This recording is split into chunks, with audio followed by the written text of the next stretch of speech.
हरे कृष्णा। वर्ष का दूसरा चंद्र ग्रहण बस आने वाला है और ये चंद्र ग्रहण आंशिक चंद्र ग्रहण होगा और इस बार का ये चंद्र ग्रहण रक्षाबंधन पर्व के ऊपर लगने वाला है। तो चलिए आज के इस वीडियो में जानते हैं कि इस बार चंद्र ग्रहण कब लगेगा, ये ग्रहण कहाँ कहाँ पर दिखाई देगा, इस ग्रहण के दौरान किन किन नियमों का पालन करना चाहिए, गर्भवती महिलाएं हैं तो उन्हें किन बातों की सावधानियां रखनी चाहिए और ग्रहण काल में किन मंत्रों का उच्चारण करना चाहिए, इन सब के ऊपर आज हम बात करेंगे। और अगर आप विदेश में रहते हैं और चंद्र ग्रहण का सही समय और सूतक काल जानना चाहते हैं तो आज का ये वीडियो आपके लिए है। तो आइए आज का चंद्र ग्रहण कब है ये विशेष वीडियो आरंभ करते हैं। सबसे पहले बात करते हैं कि कौन से दिन चंद्र ग्रहण लगने वाला है। तो इस बार चंद्र ग्रहण लग रहा है 28 अगस्त 2026 शुक्रवार के दिन। ये एक आंशिक चंद्र ग्रहण होगा और ये वर्ष 2026 का दूसरा और अंतिम चंद्र ग्रहण है। इसी दिन श्रावण मास की पूर्णिमा है और इसी दिन रक्षाबंधन का पर्व भी मनाया जाएगा। भारतीय समय अनुसार इसकी उपछाया का स्पर्श सुबह 6:54 पर आरंभ हो जाएगा और उसका वास्तविक ग्रास यानी कि आंशिक ग्रहण का स्पर्श होगा सुबह 8:04 पर और परम ग्रास यानी ग्रहण का मध्य भाग होगा सुबह 9:43 पर और इस चंद्र ग्रहण का मोक्ष होगा सुबह 11:22 पर और उपछाया से चंद्रमा पूर्ण रूप से बाहर निकल जाएगा दोपहर 12:32 तक। तो इस प्रकार आंशिक चंद्र ग्रहण की अवधि लगभग 3 घंटे 18 मिनट की रहेगी और आरंभ से अंत तक पूरा काल लगभग 5 घंटे 38 मिनट का रहेगा। इस बार का चंद्र ग्रहण बहुत गहरा है। इसका मैग्नीट्यूड लगभग 0.93 है यानी कि चंद्रमा लगभग 93% भाग पृथ्वी की प्रछाया में समा जाएगा।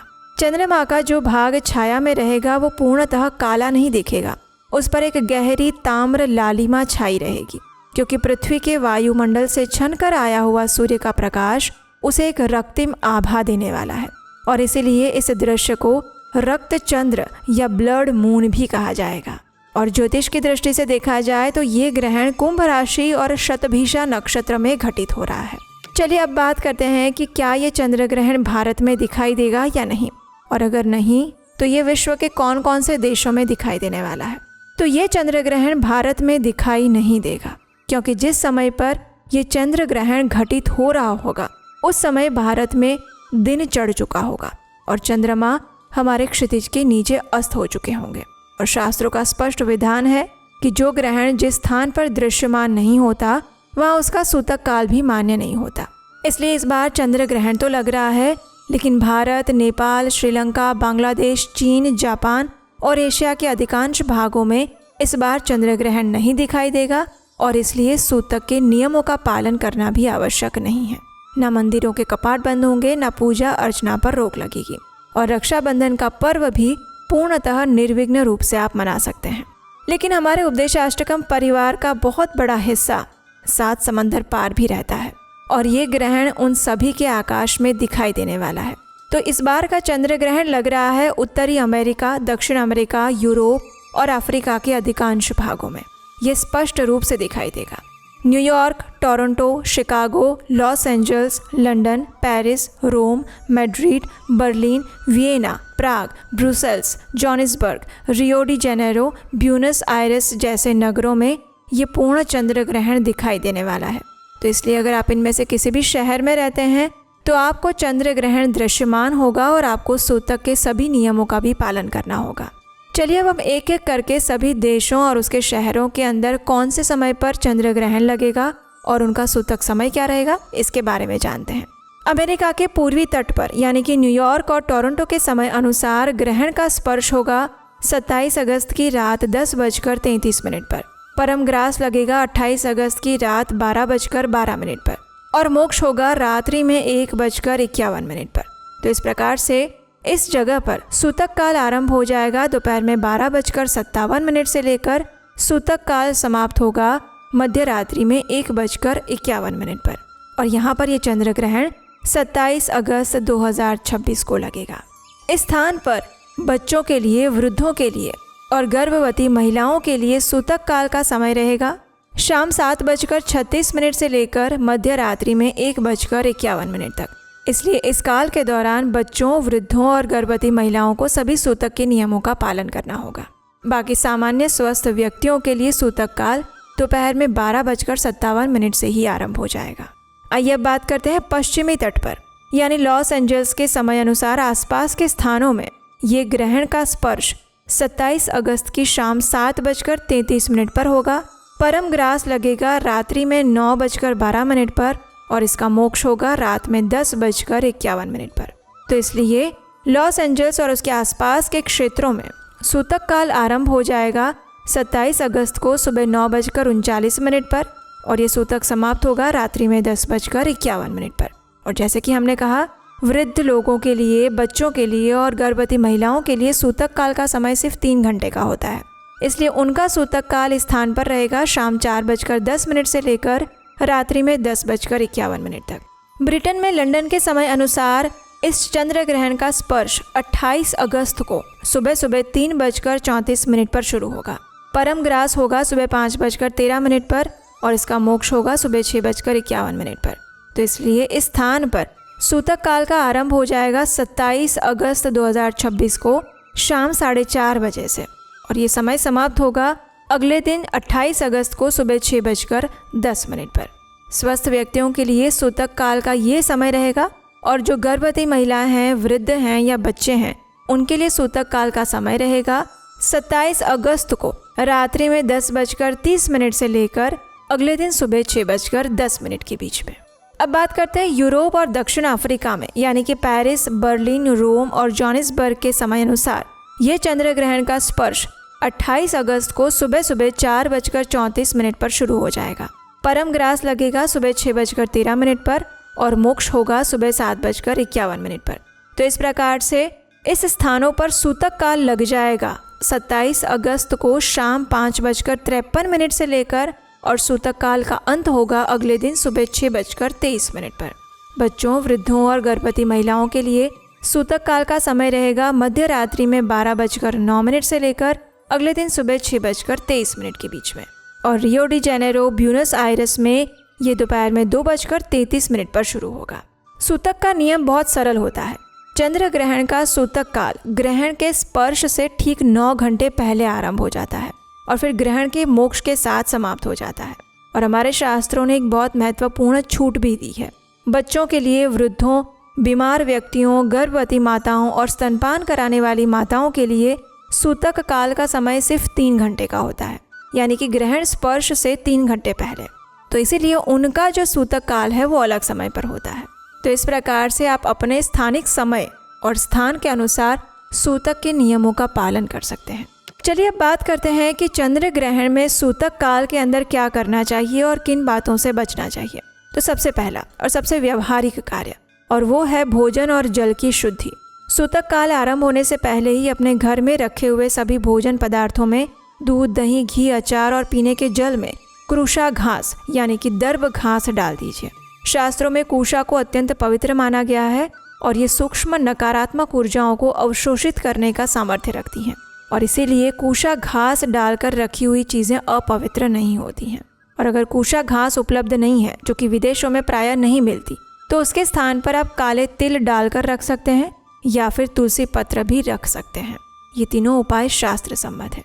लेकिन एक बहुत बड़ा भ्रम फैला हुआ रहता है कि तुलसी पत्र जो है, अगर वो डाला हुआ भोजन है तो वो आप सूतक काल में भी ले सकते हैं, लेकिन ऐसा नहीं है। सूतक काल के अंदर किसी भी प्रकार का भोजन, पानी इत्यादि नहीं लेना चाहिए। तुलसी पत्र भोजन की रक्षा के लिए डाला जाता है, सूतक के नियम तोड़ने के लिए नहीं। पद्म पुराण में कहा गया है कि तुलसी की उपस्थिति नकारात्मक ऊर्जाओं को दूर कर देती है और इसलिए ये एक सुरक्षा का उपाय है। लेकिन स्वस्थ व्यक्तियों के लिए सूतक काल में तुलसी डाला हुआ भोजन भी ग्रहण नहीं करना चाहिए। उसे ग्रहण जब समाप्त हो जाए और फिर जब आप स्नान करके स्वच्छ हो जाए, शुद्ध हो जाए, उसके बाद ही उसे ग्रहण करना चाहिए। सूतक काल के दौरान नया भोजन भी नहीं पकाना चाहिए। स्वस्थ व्यक्ति जो हैं, अगर उनके लिए संभव है तो वो इस समय में जल भी ना पिएं और अगर बहुत आवश्यकता लग रही है तो जल ले सकते हैं, लेकिन किसी भी प्रकार के भोजन को नहीं लेना चाहिए। अब स्कंद पुराण की एक बहुत गंभीर बात को सुनिए। स्कंद पुराण कहता है कि ग्रहण के अवसर पर दूसरे का अन्न खाने से 12 वर्षों का संचित पुण्य फल नष्ट हो जाता है। इसलिए इस ग्रहण काल में ना तो स्वयं भोजन करें, न किसी और से भोजन ले। और हाँ, जो भक्त विद्यार्थी हैं, नौकरी पर हैं, यात्रा में हैं, तो वो प्रयास करे कि सूतक काल आरंभ होने से पहले भरपेट भोजन कर ले। कुछ फल या सूखा मेवा साथ में रख सकते हैं और जितना संभव हो सके नियमों का पालन करते हुए इस चंद्र ग्रहण का पालन करें।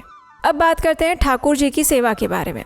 तो सूतक काल आरंभ होते ही मंदिरों के कपाट बंद कर दिए जाते हैं, भगवान को शयन करवा दिया जाता है।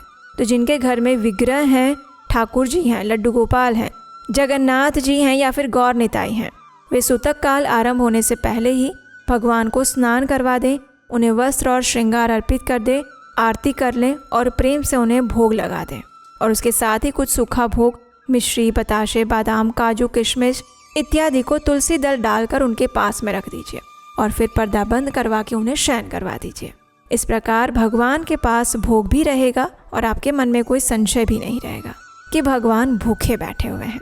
इस प्रकार आप सूतक काल के समय में भगवान की सेवा भी कर सकते हैं और सूतक काल के नियमों का भी पालन कर सकते हैं।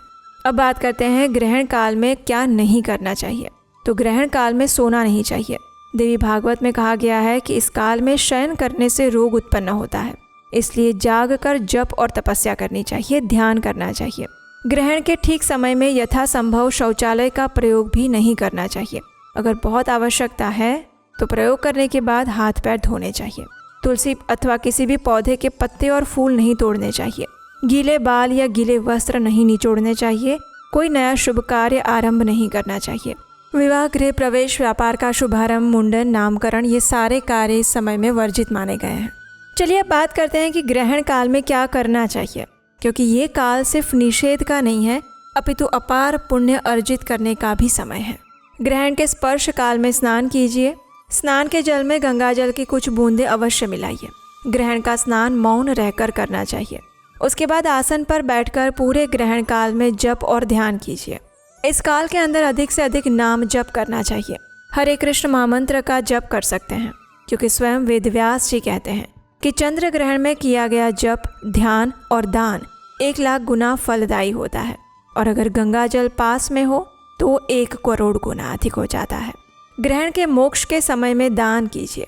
स्मृति ग्रंथों में कहा गया है, स्नानम दानम तपः श्राद्धम अनंतम राहु दर्शने, यानी राहु दर्शन के समय किया गया स्नान, दान, तप और श्राद्ध अनंत गुना फल देता है। तो ग्रहण के बाद गायों को घास खिलाइए, पक्षियों को दाना डालिए, जरूरतमंदों को अन्न, वस्त्र और धन का दान दीजिए। चंद्रमा का वर्ण श्वेत है, इसलिए श्वेत वस्तुओं का दान भी शुभ कर माना गया है। चावल, चीनी, दूध, सफ़ेद वस्त्र, चांदी या मोती। ग्रहण काल में किया गया पितृतर्पण संपूर्ण पृथ्वी के दान के समान फलदायी बताया गया है। ग्रहण के बाद स्नान करके दक्षिण दिशा की ओर मुख करके कुशा, तिल और जल लेकर अपने पितरों का स्मरण करते हुए तर्पण करना चाहिए। इससे पितृदोष का भी शमन होता है। ग्रहण की समाप्ति होने के बाद जिसे मोक्ष स्नान कहते हैं वो सबसे महत्वपूर्ण है। जो वस्त्र आपने ग्रहण काल में पहने हुए थे उन्हीं वस्त्रों के साथ स्नान करना चाहिए और फिर स्वच्छ वस्त्र धारण करने चाहिए। जिस जप माला और जिस आसन का प्रयोग किया था उन्हें धो लीजिए। घर की सफाई कर लीजिए।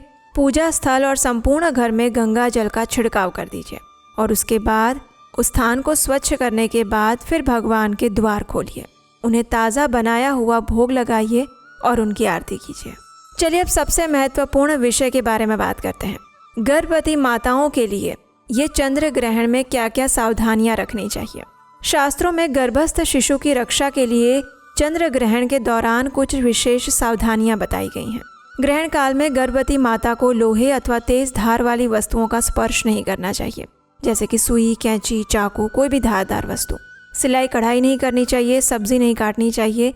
ताले लगाना या खोलना, दरवाज़ों को बार बार खोलना या बंद करना, इन सब चीज़ों से बचना चाहिए। ग्रहण को खुली आंखों से देखने के लिए बाहर ना जाएं, घर के अंदर ही रहे। ग्रहण काल में घर से बाहर ना निकले। ऐसा भी कहा जाता है कि गर्भवती माता के गर्भ के ऊपर, उदर पर गोपी चंदन या फिर गेरू का लेप लगाने से गर्भस्थ शिशु की रक्षा होती है। आप कुशा घास भी रख सकते हैं और सबसे उत्तम कार्य ये है कि इस काल के अंदर गर्भवती माता शांत रहकर भगवान का नाम स्मरण करे, अधिक से अधिक हरे कृष्ण महामंत्र का जप करे, भागवतम कथा का श्रवण करे और नरसिम्हा कवचम का पाठ करे, क्योंकि गर्भकाल के अंदर शिशु सब कुछ सुन रहा होता है। और अभिमन्यु का प्रसंग हम सब जानते हैं।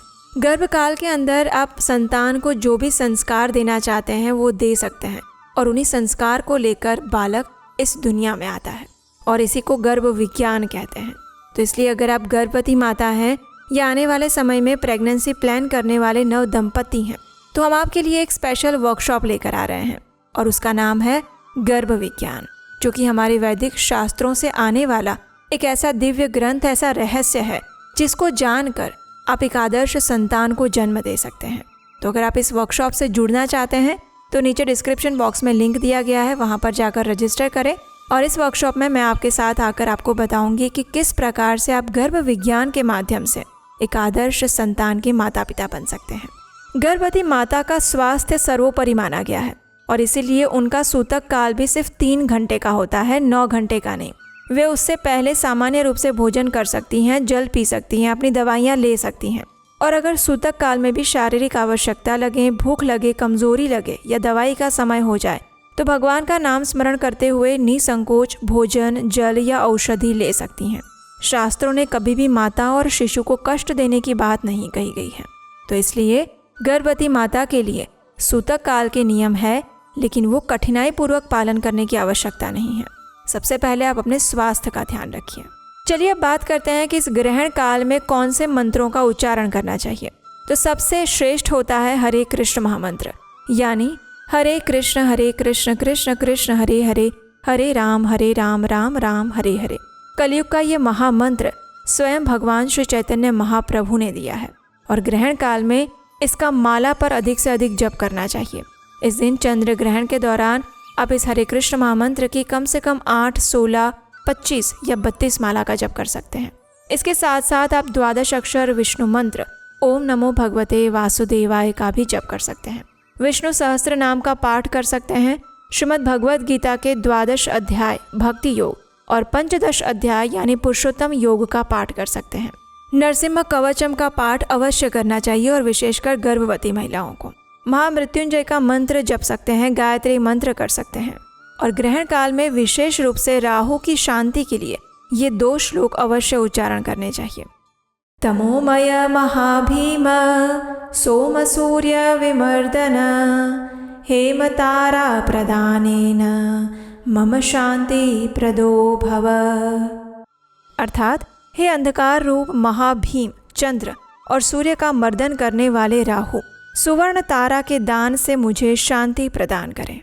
और दूसरा मंत्र है विधुन्तुद नमस्तुभ्यं सिंहिकानंदनाच्युत दाने नानेन नागस्य रक्ष मां वेधजात भयात्। अर्थात हे विधुन्तुद, हे सिंहिका नंदन, हे अच्युत, आपको नमस्कार है। इस नाग के दान से ग्रहण जनित भय से मेरी रक्षा कीजिए। इसके अलावा आप श्री रुद्रम, ललिता सहस्त्र नाम, नारायण कवच, आदित्य हृदय स्तोत्र, हनुमान चालीसा अथवा अपने गुरु मंत्र का जप भी इस शुभ समय में कर सकते हैं। तो इस प्रकार से आप चंद्र ग्रहण के दौरान सूतक के नियमों का भी पालन कर सकते हैं, मंत्र जाप कर सकते हैं और बताई गई सभी सावधानियों का ध्यान रख सकते हैं। ये चंद्र ग्रहण भारत में दृश्यमान नहीं होगा, इसलिए यहाँ सूतक भी नहीं मान्य होगा, लेकिन अमेरिका, यूरोप, ब्रिटेन, अफ्रीका और दक्षिण अमेरिका में ये स्पष्ट दिखाई देने वाला है और वहाँ पर सूतक ग्रहण स्पर्श से 9 घंटे पूर्व आरंभ हो जाएगा। इसलिए इन सभी नियमों का अच्छे से पालन करिए और गर्भवती माताएं विशेष सावधानियां रखें। तो ये थी आने वाले चंद्र ग्रहण के विषय में संपूर्ण जानकारी। आशा है ये जानकारी आपको उपयोगी लगी होगी। अगर ऐसा है तो इस वीडियो को लाइक करके अधिक से अधिक लोगों को शेयर करें और उन्हें भी बताएं कि इस बार चंद्र ग्रहण पर किन किन बातों का ध्यान रखना चाहिए।